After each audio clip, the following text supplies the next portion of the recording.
여러분 안녕하세요. 우리 빛과 파동의 마지막 파트 소리가 남았습니다. 우리 파동에 다양한 종류가 있다고 했는데 그 중에서도 우리 종파의 대표적인 소리에 대해서 공부하도록 하겠습니다. 소리는 일단 전달 과정이 굉장히 중요한데요. 우리가 파동은 항상 일단 시작이 진동이라고 했잖아요. 그래서 물체의 진동이 주변으로 이렇게 퍼져 나가요. 그럼 그 물체가 떨리면 그 주변에 있는 공기를 또 진동을 시켜요. 다시 정리하면 처음에는 물체가 진동을 하는데 그 주변에 있는 공기가 진동을 하게 되는 거죠. 그리고 그 진동이 누구에게 전달이 되냐? 우리 사람의 귀에 전달이 되게 돼요. 귀에 전달이 되면 우리가 이제 소리를 인식할 수 있는 거죠. 그래서 우리 그 청각을 듣게 되는 그 경로를 우리 이제 3학년 때 감각기관에 대해서 조금 더 자세히 배우긴 합니다. 그래서 이 소리는 주로 공기를 통해 전달되는 파동으로서 얘를 음파라고도 합니다. 음파. 그리고 우리가 이제 이것보다 좀 더 나아가서 뭐 초음파도 있고 하는 거죠. 자, 소리를 전달하는 매질 보겠습니다. 우리가 매질이 뭐였죠? 매질은 파동을 전달해주는 물질이었어요. 그쵸? 그래서 우리가 소리를 전달해주는 물질을 우리는 선생님이 이거 예시를 뭘 들었었냐면 우주공간 예시로 들었었긴 했는데 한번 예시를 보면서 다시 볼게요.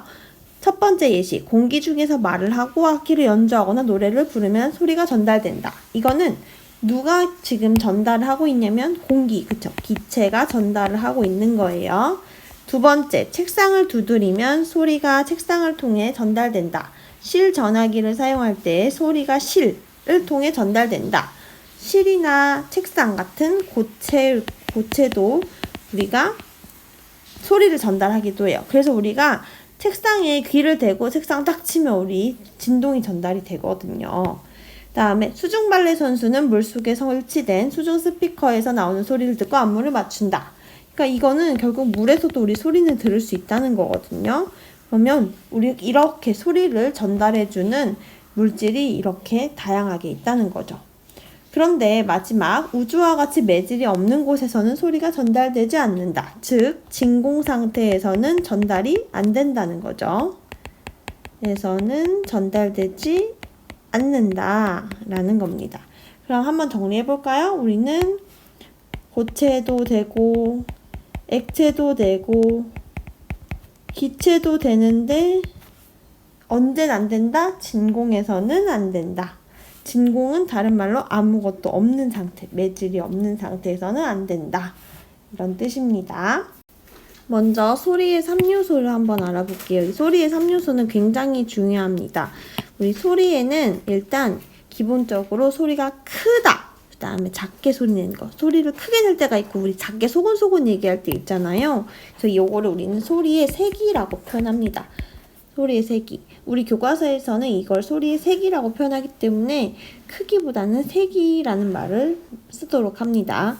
그러니까 큰 소리, 작은 소리. 즉 얘는 우리가 마이크 같은 거를 컴퓨터에서 막 인식하다 보면 가끔 이렇게 파동이 그려지는 경우가 있어요. 막 크게 그려졌다, 작게 그려졌다. 그래서 이미 알고 있는 사람도 있을 텐데 얘는 우리 파동에서 진폭과 관련이 있습니다. 진폭 기억나요? 진동 중심에서부터 마루 또는 진동 중심에서부터의 골까지의 거리를 뜻했어요. 그래서 이 진폭이 클수록 큰 소리가 난다 라고 알면 되겠습니다. 이따 그래프 같이 그려볼게요. 두 번째는 소리의 높낮이에요. 선생님처럼 이제 점점 이렇게 소리가 높은 사람이 있고 되게 중후한 목소리를 가진 낮은 목소리의 사람이 있잖아요.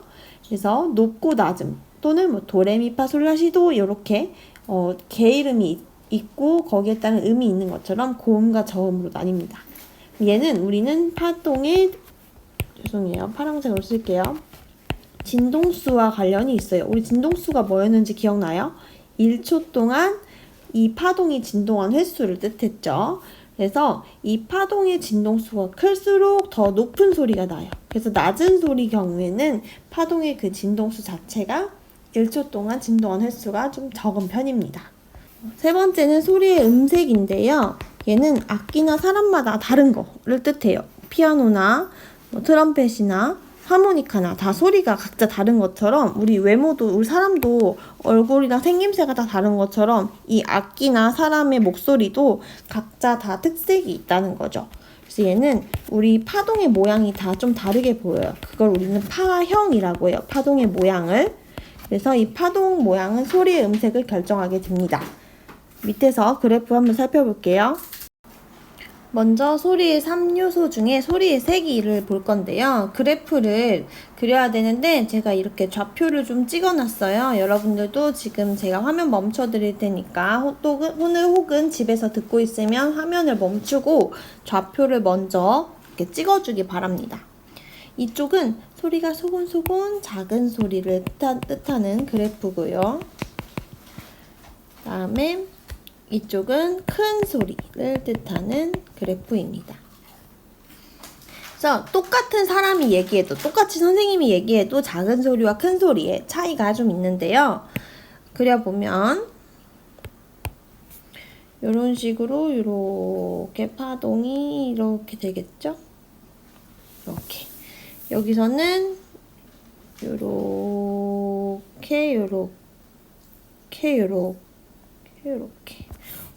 진폭이 지금 우리 진폭이 어떤 거였냐면 여기 진동 중심에서부터 마루까지의 거리가 진폭이었는데 얘가 진폭이 작다는 걸 알 수 있었고 여기는 상대적으로 진폭이 크다라는 개념입니다.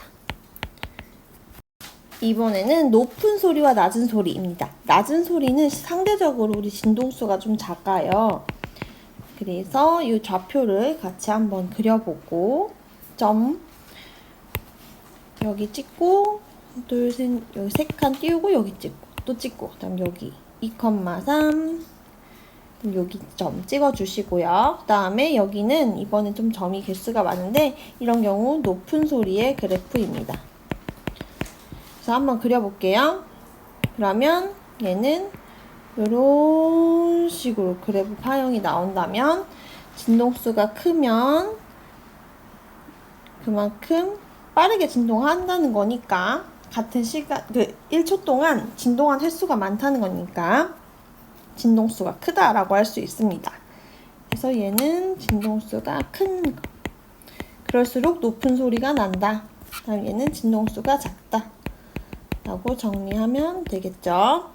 밑에 지금 요거는 칼림바나 아니면 핸드벨에 따라서 이렇게 다양하게 각자 악기마다 이 파형이 다르게 나타나는 걸 알 수 있습니다.